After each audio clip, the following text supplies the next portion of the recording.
Bismillahirrahmanirrahim. Assalamualaikum warahmatullahi wabarakatuh. Innal hamdalillah nahmaduhu wa nasta'inuhu wa nastaghfiruhu wa na'udzu billahi min shururi anfusina wa sayyiati a'malina. Man yahdihillahu fala mudilla lahu wa man yudlil fala hadiyalah. Wa asyhadu an la ilaha illallah wahdahu la syarika lah wa asyhadu anna Muhammadan abduhu wa rasuluhu. قال الله تعالى يا أيها الذين آمنوا اتقوا الله حق تقاته ولا تموتن إلا وأنتم مسلمون وقال أيضا يا أيها الناس اتقوا ربكم الذي خلقكم من نفس واحدة وخلق منها زوجها وبث منهما رجالا كثيرا ونساء واتقوا الله الذي تساءلون به والأرحام إن الله كان عليكم رقيبا وقال أيضا يا أيها الذين آمنوا اتقوا الله وقولوا قولا سديدا يصلح لكم أعمالكم ويغفر لكم ذنوبكم ومن يطع الله ورسوله فقد فاز فوزا عظيما أما بعد فإن أصدق الحديث كتاب الله وخير الهدي هدي محمد صلى الله عليه وسلم وشر الأمور محدثاتها فإن كل محدثة بدعة وكل بدعة ضلالة وكل ضلالة في النار. Ikhwatal iman, para pemirsa sekalian yang dirahmati dan dimuliakan oleh Allah, alhamdulillah kita senantiasa memanjatkan segala puja dan syukur kita atas kehadirat Allah Subhanahu wa taala, atas segala karunia dan nikmat yang telah Allah anugerahkan kepada kita, sehingga di kesempatan kita di malam hari ini kembali kita bersua dalam pembahasan kitab Syarah Al-Arba'in An-Nawawi yang ditulis oleh Al-Imam An-Nawawi rahimahullahu ta'ala. Baik, kemudian salawat dan taslim semoga senantiasa tercurah kepada junjungan kita Nabi besar Muhammad sallallahu alaihi wasallam beserta keluarga, para sahabat dan orang-orang yang mengikuti beliau hingga hari kiamat kelak. Ikhwatul iman yang dirahmati dan dimuliakan oleh Allah Subhanahu wa taala, saat ini kita memasuki pembahasan hadis yang ke-29 dari 40 hadis pilihan yang telah kita bahas, dan hadis ini diriwayatkan oleh Imam At-Tirmidzi dengan sanadnya dari sahabat Mu'adz ibn Jabal radhiyallahu taala anhu. Baik, kita bacakan hadisnya. Qala al-muallif rahimahullah, al-haditsu tasi wal ishrun an Mu'adz ibn Jabal radhiyallahu anhu qala qultu ya Rasulullah akhbirni bi amalin yudkhiluni al-jannata wa yubaiduni anin nari. Qala laqad sa'alta an 'azimin wa innahu la yasirun 'ala man yassarahu Allah ta'ala 'alaihi. Ta'budullaha la tusyriku bihi syai'a wa tuqimus salata wa tu'tiz zakata wa tasuma ramadhana wa tahujjul baita. Thumma qala ala adulluka 'ala abwabil khairi as-shawmu junnatun was-sadaqatu tudfi'ul khati'ati kama yudfi'ul ma'un nara wa salatul rajuli fi jawfil laili. Thumma tala tatajafa junubuhum anil madaji'i ila akhir ayah. Thumma qala ala ukhbiruka bi ra'sil amri wa amudihi wa dhirwati sanamihi. Qultu bala ya Rasulullah. Qala ra'sul amri al-islam wa amuduhu as-salatu wa dhirwatu sanamihi al-jihadu fi sabilillah. Thumma qala ala ukhbiruka bimalaki dhalika kullihi. Qultu bala ya Rasulullah. Fa akhadha bilisanihi wa qala kuffa alayka hadha. Qultu ya Nabi Allah wa inna la mu'akhadhuna bima natakallamu bihi. Faqala thaqilatka ummak wa hal yakubbu an-nasa fi nari ala wujuhihim aw qala ala manakhirihim illa hasaidul alsinatihim. Rawahu Tirmidzi wa qala hadithun hasanun sahihun.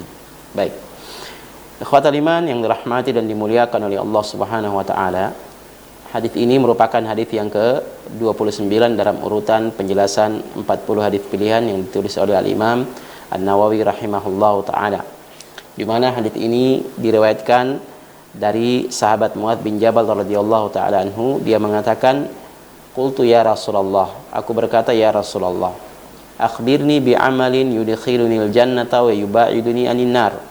Kabarkanlah kepadaku tentang sebuah amalan yang akan memasukkan aku ke dalam surga dan menjauhkan aku dari neraka. Kemudian Nabi SAW beliau menjawab, laqad sa'alta an 'azimin.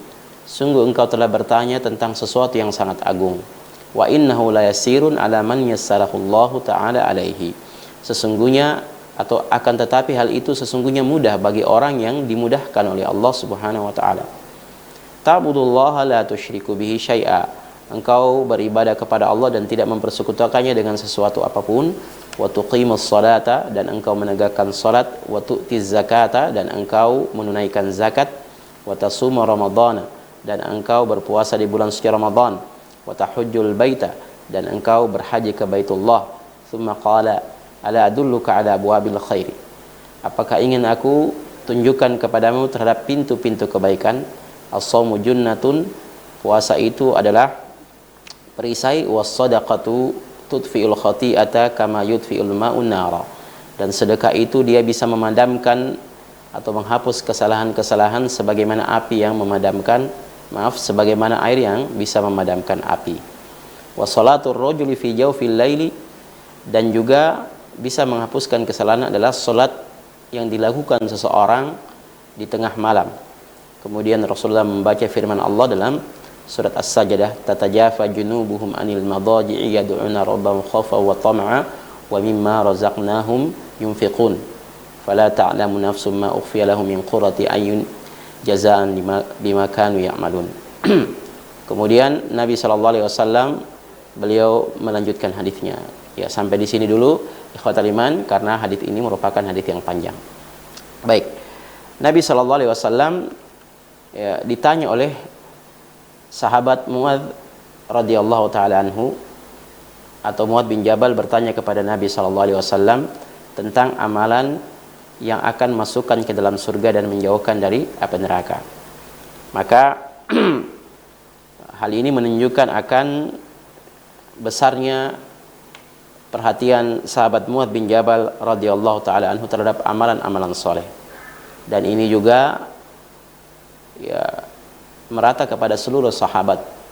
Mereka sangat bersungguh-sungguh untuk mengetahui perkara-perkara yang dilakukan yang bisa menjadi sebab datangnya kebaikan dan dijauhkannya dari keburukan, khususnya sebab yang akan mengantarkan mereka masuk ke dalam surga dan menjauhkan dari api neraka. Dan ya,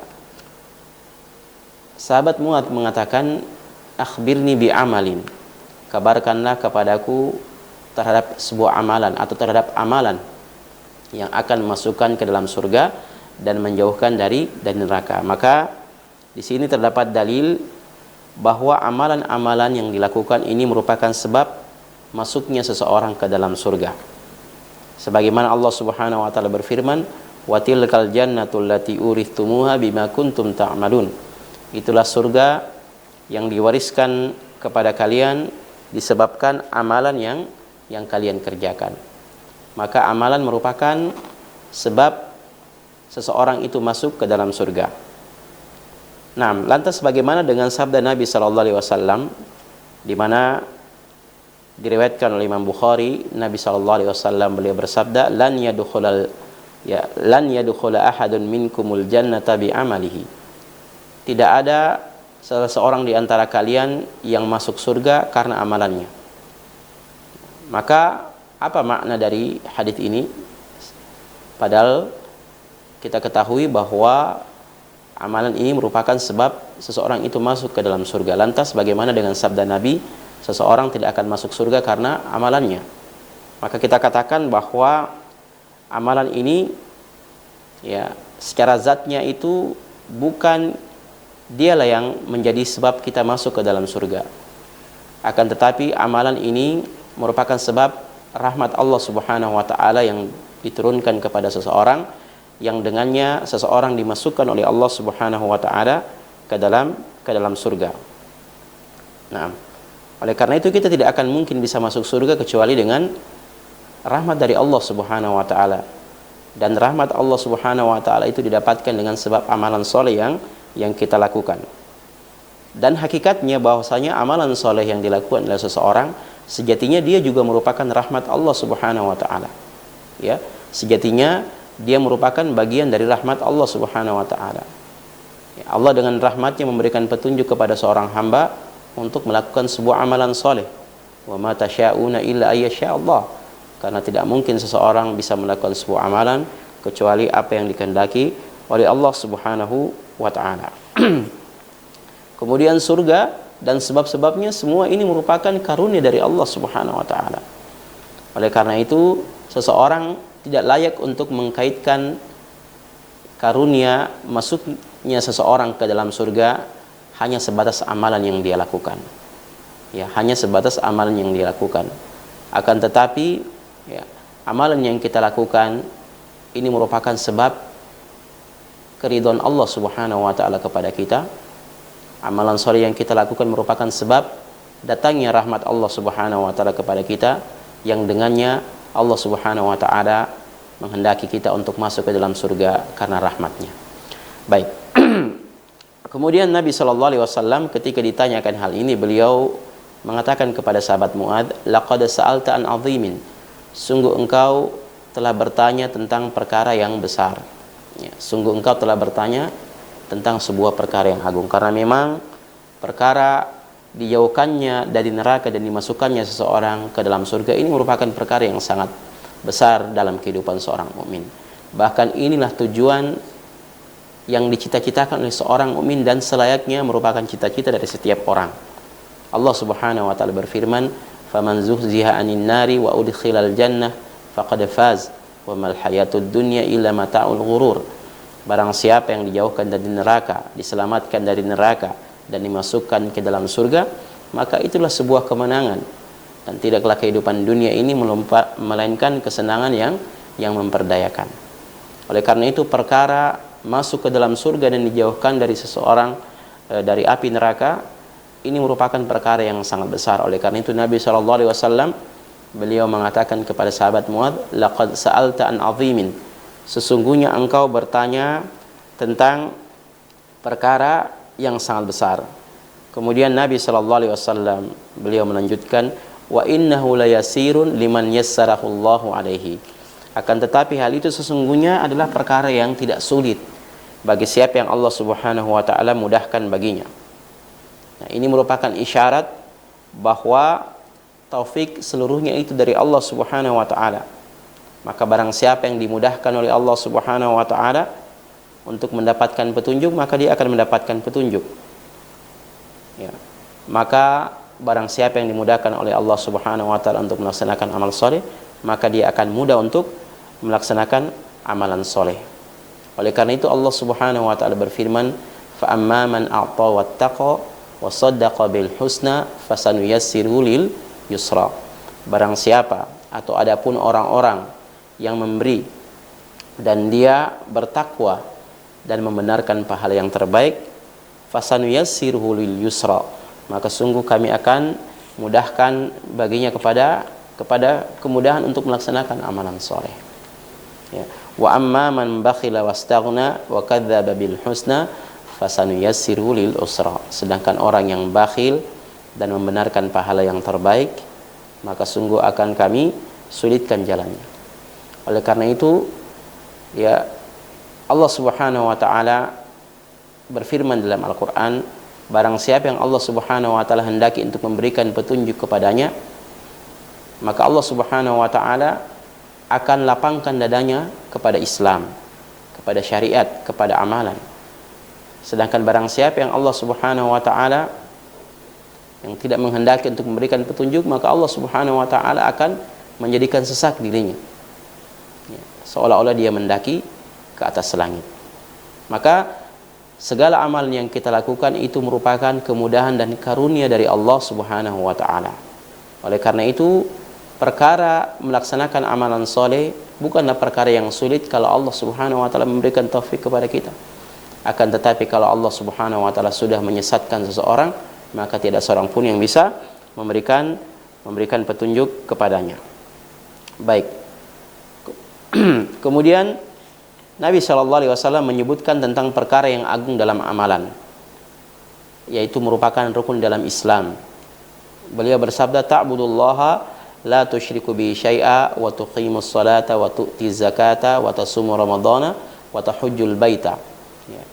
Yaitu bersyahadah, ya, bahwasanya tiada Tuhan yang berhak diibadahi dengan benar kecuali Allah Subhanahu wa taala. Yaitu engkau hanya beribadah kepada Allah dan tidak mempersekutukannya. Ya, kemudian mendirikan salat, menunaikan zakat, berpuasa di bulan suci Ramadan dan melaksanakan ibadah haji bagi mereka yang mampu. Maka kelima hal ini merupakan rukun di dalam agama kita yang mulia. Maka Nabi SAW menyebutkan kelima hal ini karena memang kelima hal ini merupakan pokok dalam syariat yang mulia ini. Ya, dia merupakan pokok dalam syariat yang mulia ini. Maka barang siapa yang menegakkan kelima hal ini, maka mereka mendapatkan janji untuk dimasukkan ke dalam surga. Sebagaimana yang disebutkan oleh Nabi SAW dalam hadis Talha ibn Ubaidillah, ketika ada seseorang yang bertanya tentang Islam, Nabi SAW kemudian menyebutkan sholat yang 5 waktu. Kemudian dia bertanya, apakah ada kewajiban bagiku selain daripada itu? Kata Nabi SAW, tidak, kecuali engkau ingin melaksanakan yang sunnah. Kemudian Nabi menyebutkan lagi tentang zakat, kemudian tentang puasa. Dia juga bertanya seperti itu, apa ada kewajiban bagiku selain yang itu? Kata Nabi, tidak ada kecuali bagi atau engkau menginginkan untuk melaksanakan yang sunnah. Setelah itu orang ini berlalu dan dia mengatakan, sungguh aku tidak akan menambahnya dan tidak juga akan menguranginya. Kata Nabi SAW, dia akan mendapatkan keberuntungan apabila dia benar-benar orang yang jujur. Sehingga ini merupakan jaminan apabila kita melaksanakan perkara-perkara yang agung dalam syariat yang mulia ini, perkara-perkara yang mendasar, yaitu tauhid yang paling utama, menegakkan tauhid, kemudian mendirikan sholat, berpuasa pada bulan suci Ramadan, menunaikan zakat bagi mereka yang memang terkena kewajiban zakat, kemudian melaksanakan ibadah haji bagi mereka yang mampu, maka mereka mendapatkan jaminan insyaallah taala dari Allah untuk dimasukkan ke dalam surga Allah Subhanahu wa taala. Kemudian ya, Nabi SAW menambahkan, ala adulluka ala abwabil khair. Inginkah aku tunjukkan kepadamu tentang pintu-pintu kebaikan? Jadi Nabi SAW mengikutkan penjelasan tentang pokok daripada amalan yang menjadi sebab masuknya seseorang ke dalam surga dan dijauhkan ke dalam neraka, karena ini merupakan bagian daripada kesempurnaan seseorang, ya, bagian daripada kesempurnaan seseorang yang memang betul-betul ingin mendekatkan diri kepada Allah Subhanahu wa taala. Maka tentunya dia akan berusaha untuk memasuki segala macam pintu-pintu yang bisa mendekatkan dirinya kepada Allah Subhanahu wa taala dan menjauhkannya dari kemurkaan Allah Subhanahu wa taala. Kemudian Rasulullah SAW menyebutkan as-saumu junnatun. Puasa itu merupakan perisai. Jadi puasa itu merupakan perisai. Kenapa dikatakan dia merupakan perisai? Karena asal daripada dosa yang dilakukan oleh seseorang itu umumnya disebabkan oleh hawa nafsu yang berada di dalam dirinya. Ya, hawa nafsu yang berada di dalam dirinya. Nah, dengan berpuasa ini maka dia akan mengekang hawa nafsu seseorang. Dia akan mengekang hawa nafsu seseorang, menyempitkan jalannya syaitan yang mengalir sebagaimana aliran darah di dalam dirinya. Sehingga dengan berpuasa dia diibaratkan sebagai sebuah perisai yang akan melindungi seseorang dari terjaman peluru, dari terjaman bebatuan, dari terjaman hal-hal yang bisa memudaratkan dirinya. Maka orang-orang yang sering berpuasa adalah orang-orang yang diharapkan terlatih jiwanya untuk mengendalikan hawa nafsu, sehingga mudah bagi mereka ya untuk mengendalikan hawa nafsu apabila dibandingkan dengan orang-orang yang jarang melakukan ibadah puasa. Kemudian yang kedua, Nabi SAW beliau bersabda, was-sadaqatu tudfi'ul khati'ata kama yudfi'ul ma'un nara. Dan sedekah itu akan menghapuskan kesalahan-kesalahan sebagaimana air yang memadamkan api. Ya, sebagaimana air yang memadamkan api. Diriwayatkan dari Anas dari Nabi SAW, beliau bersabda, inna sadaqata sirra la tudfi'u ghadaba rabbi. Sesungguhnya sedekah yang sembunyi-sembunyi, ya, inna sadaqata sirri, sesungguhnya sedekah yang sembunyi-sembunyi benar-benar akan memadamkan kemurkaan daripada Allah Subhanahu wa taala.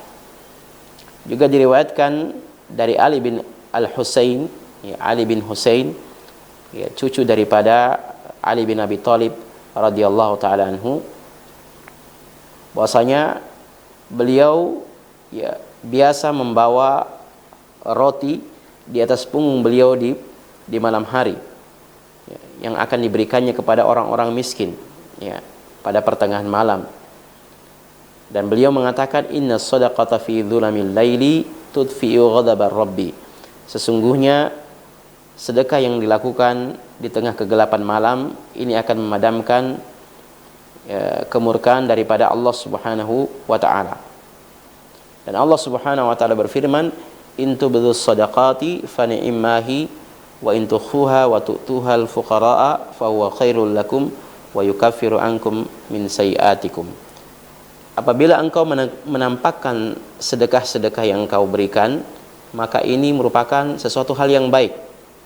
Akan tetapi apabila engkau menyembunyikannya dan engkau memberikannya kepada para fakir miskin, maka ini merupakan sesuatu yang lebih baik bagi kalian. Dan Allah Subhanahu wa taala akan menghapuskan kesalahan-kesalahan kalian. Maka ini menunjukkan bahwasanya sedekah ini akan menghapuskan kesalahan-kesalahan, baik dia bersifat mutlak, yaitu sebab atau sedekah yang dilakukan secara terang-terangan, maupun sedekah yang dilakukan secara sembunyi-sembunyi. Kemudian Nabi sallallahu alaihi wasallam beliau bersabda, wa shalatur rajuli fi jawfil lail, dan salatnya seseorang di pertengahan malam. Maksudnya adalah salatnya seseorang di pertengahan malam juga menjadi sebab dihapuskannya kesalahan-kesalahan dari dirinya. Sebagaimana juga sedekah. Nabi sallallahu alaihi wasallam beliau bersabda, alaikum biqiyamil laili fa innahu da'bus salihina qablakum wa inna qiyamal laili qurbatun ila Allah wa manhatun 'anil itsmi wa takfirun lis-sayyiati. Nabi sallallahu alaihi wasallam bersabda, hendaknya kalian melaksanakan salat malam atau qiyamul lail, karena sesungguhnya dia merupakan kebiasaan daripada orang-orang soleh sebelum kalian, dan sesungguhnya salat malam ini merupakan qurbah kepada Allah Subhanahu wa taala, merupakan bentuk taqarrub, pendekatan diri seseorang kepada Allah, dan dia merupakan sebab seseorang ya dijauhkan dari perbuatan dosa dan dihapuskannya kesalahan-kesalahan dari dirinya. Ibnu Mas'ud radhiyallahu taala anhu beliau mengatakan, fadlu salatil laili ala salatin nahari ka fadli sadaqatis sirri ala sadaqatil alaniyati. Keutamaan salat malam ya atas salat yang dilakukan di siang hari, maksudnya ini salat sunnah, adalah seperti keutamaan sedekah yang dilakukan secara tersembunyi-sembunyi dengan sedekah yang dilakukan secara terang-terangan. Nah, ini ikhwatal iman yang dirahmati dan dimuliakan oleh Allah. Kemudian Nabi sallallahu alaihi wasallam membacakan firman Allah Subhanahu wa taala dalam surat As-Sajdah ayat yang ke-16 hingga yang ke-17, tatajafa junubum anil madaji yad'una rabbahum khaufan wa tama'an wa mimma razaqnahum yunfiqun. Ya, menyebutkan sifat di antara orang-orang yang dirahmati oleh Allah adalah orang-orang yang lambung mereka jauh dari tempat tidur mereka di malam hari. Mereka berdoa dengan takut dan sangat menginginkan agar Allah Subhanahu wa taala memberikan rahmat dan keridhaan dan hidayah kepada mereka, dan mereka juga menginfakkan apa yang Allah Subhanahu wa taala anugerahkan kepada mereka. Kata Allah Subhanahu wa taala, fala ta'lamu nafsum ma ukhfiya lahum min qurrati a'yunin, maka tidak seorang pun yang mengetahui apa yang Allah Subhanahu wa taala sembunyikan bagi mereka dari hal-hal yang menyejukkan mata mereka sebagai balasan terhadap apa yang mereka lakukan. Nah, ini ikhwatal iman yang dirahmati dan dimuliakan oleh Allah Subhanahu wa taala, keutamaan yang dilakukan salat malam. Dan yang dimaksud dengan jauful lail adalah pertengahan malam. Ya, mulai dari pertengahan malam hingga akhir malam. Ya, pertengahan malam hingga akhir malam. Dan tentu yang lebih afdal adalah di sepertiga malam yang terakhir, sebagaimana yang disebutkan hadis bahwasanya Allah Subhanahu wa taala itu turun di sepertiga malam terakhir. Maka pada waktu itu merupakan waktu diijabahnya doa-doa seseorang. Maka pada waktu itu hendaknya kita manfaatkan untuk banyak beristighfar kepada Allah Subhanahu wa taala dan memohon rahmat dan petunjuk dari Allah Subhanahu wa taala. Ini yang bisa kita bahas di kesempatan malam hari ini, dan insyaallah kita akan melanjutkan di kesempatan setelahnya dalam potongan hadis masih dalam hadis yang ke-29. Wallahu taala a'lam bishawab. Barakallahu fikum kepada Ustadz yang telah membawakan materinya pada malam hari ini. Kita beralih ke sesi selanjutnya, yaitu sesi interaktif. Kami bacakan satu pertanyaan. dari pemirsa serta pendengar. Assalamualaikum warahmatullahi wabarakatuh, Ustaz. Waalaikumsalam warahmatullahi. Bagaimana hukumnya seorang istri melarang suaminya menemui kedua orang tuanya, akan tetapi sang suami tidak menaati dan berakibat sang istri langsung menyatakan talak? Demikian Pak Ustaz, mohon penjelasannya dari hamba Allah di Konawe. Alhamdulillah wassalatu wassalamu ala Rasulillah wa ala alihi washabihi wa mawala. Jadi kewajiban berbakti kepada kedua orang tua itu tidak terputus dengan menikah. Allah Subhanahu wa taala memerintahkan kita untuk senantiasa berbakti kepada kedua orang tua. Nah, dan kewajiban seorang istri adalah untuk mentaati suaminya. Berbeda antara birrul walidain yang dilakukan oleh seorang suami dengan seorang istri. Kalau seorang suami ketika dia telah menikah, maka wajib baginya untuk tetap berbakti kepada kedua orang tua. Dia tidak membutuhkan izin dari seorang istri untuk berbakti kepada kedua orang tuanya, karena istri tidak memiliki hak untuk itu. Berbeda dengan seorang istri, ketika dia akan berbakti, maka dia membutuhkan izin dari suaminya untuk berbakti kepada kedua orang tuanya. Artinya seorang suami apabila dia masih memiliki kebutuhan terhadap istrinya, maka seorang istri itu wajib untuk mendahulukan kebutuhan suaminya. Meskipun seorang suami tidak boleh menghalangi seorang istri untuk berbakti kepada kedua orang tuanya. Nah, berkenaan dengan pertanyaan bagaimana hukumnya tentang seorang istri yang menghalangi suaminya untuk berbakti, maka inilah istri yang tidak baik. Tidak ada kebaikan kepada seorang wanita yang menghalangi suaminya untuk berbakti kepada kedua orang tuanya, dan tidak layak baginya untuk melakukan hal seperti itu. Kemudian si istri ini katanya dia mentalak suaminya. Mungkin yang dimaksud di sini adalah mengajukan gugatan cerai. Maka saya sarankan kepada seorang suami yang bertanya tentang hal ini, ceraikan istri Anda. Kalau dia meminta cerai, ceraikan istri Anda, karena tidak ada kebaikan kepada seorang wanita yang menghalangi seseorang suami untuk berbakti kepada orang tuanya tanpa alasan yang syar'i. Tanpa alasan yang syar'i. Nah, Anda bisa mendapatkan istri, tapi Anda tidak bisa lagi mendapatkan orang tua. Ingat, orang tua itu hanya sekali dalam seumur hidup kita. Tetapi istri, meskipun satu, Anda bisa menambah 2, 3 hingga 4. Kalau dia meninggalkan Anda bisa mendapatkan kembali. Tetapi orang tua Anda, ketika dia telah meninggalkan Anda tidak bisa mendapatkan kembali. Maka dahulukan kewajiban kepada orang tua Anda. Yakinlah bahwasanya keridhaan Allah Subhanahu wa taala ada pada keridhaan kepada kedua orang tua kita. Apabila orang tua kita ridho dengan kita, ridho dengan apa yang kita lakukan, maka Allah Subhanahu wa taala akan memberikan keridhaan kepada kita. Wallahu taala alam. Barakallahu fikum kepada Ustaz. Kita bacakan pertanyaan selanjutnya. Datangnya dari hamba Allah di Konut. Assalamualaikum warahmatullahi wabarakatuh, Ustaz. Assalamualaikum warahmatullahi wabarakatuh. Mohon penjelasannya Ustaz, bagaimana cara mengobati rasa malas? Barakallahu. Rasa apa? Rasa malas.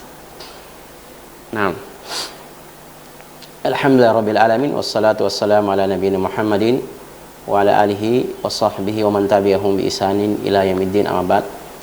Rasulullah sallallahu alaihi wasallam beliau bersabda, al-mu'minul qawiyyu khairun wa habbu ila Allah minal mu'minid dhaif. Mukmin yang kuat itu lebih baik dan lebih dicintai oleh Allah Subhanahu wa taala daripada seorang mukmin yang lemah. Yang kuat yang dimaksud di sini adalah kuwatul iman, yang imannya kuat. Tentunya lebih baik daripada yang imannya lemah.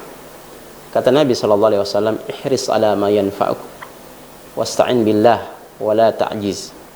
Bersungguh-sungguhlah terhadap apa yang bermanfaat bagimu dan mintalah pertolongan kepada Allah Subhanahu wa taala dan janganlah merasa lemah. Jadi Nabi sallallahu alaihi wasallam memotivasi kita agar mengisi hari-hari kita dengan hal-hal yang bermanfaat dan kita bersungguh-sungguh dan banyak minta pertolongan kepada Allah Subhanahu wa taala. Kemudian jangan merasa lemah. Al-ajiz adalah merasa pesimis, belum melakukan sesuatu tetapi jiwa sudah pesimis duluan. Tidak boleh seperti itu. Seseorang harus memiliki jiwa yang optimis dalam dirinya. Ingat, ketika Allah Subhanahu wa taala memberikan kepada kita kekuatan, manfaatkan kekuatan Anda untuk kebaikan, melakukan hal-hal yang bermanfaat. Melakukan hal-hal yang bermanfaat. Allah Subhanahu wa taala berfirman, wal 'asr innal insana lafi khusr. Demi masa sesungguhnya manusia benar-benar berada dalam kerugian.